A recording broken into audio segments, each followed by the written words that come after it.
السلام عليكم ورحمة الله وبركاته أصدقائي المتابعين، يا رب تكونوا بخير.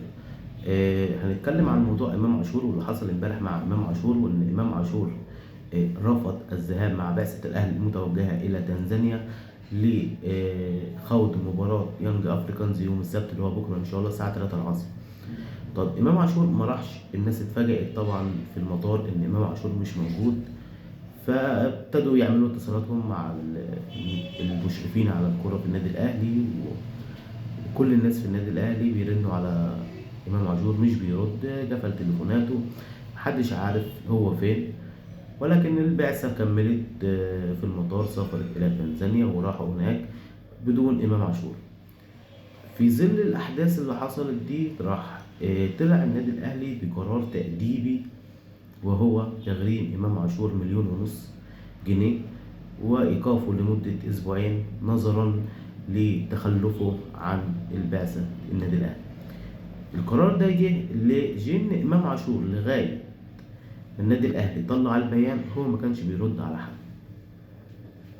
طبعا ناس كتير طلعت، سمعنا كلام كتير إنه تعبان، إنه في عروض جاله من الخليج، إنه مش عارف عايز يمشي، إن كلام كتير طلع.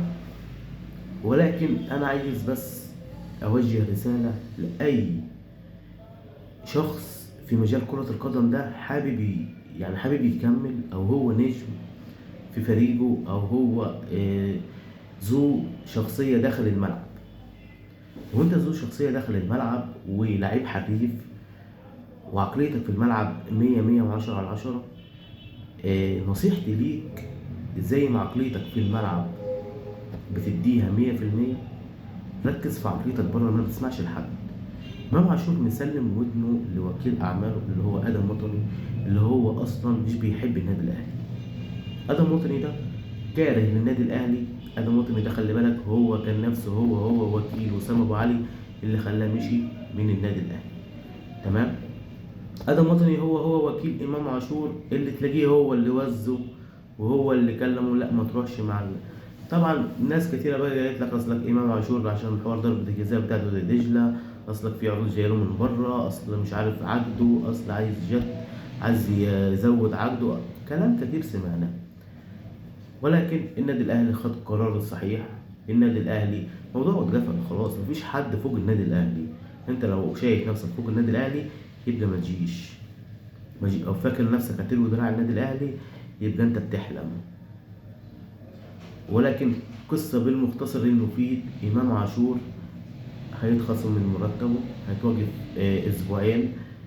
ولو كملت في اللي أنت فيه ده يا باشا، الأهلي ممكن يجمدك خالص وما تلعبش، مش هيبيعك النادي الأهلي، مش هيبيعك حتى لو جبت عرض بقول لك إيه ب10 مليون دولار، مش هيبيعك الأهلي.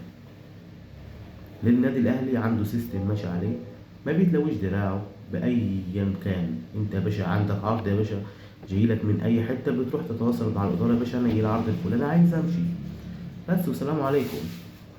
لكن ان انت عايز تلوي دراع النادي الاهلي، او ان انت فاكر لما هتعمل كده النادي الاهلي خلاص هيستسلم والكلام ده، ما اعتقدش.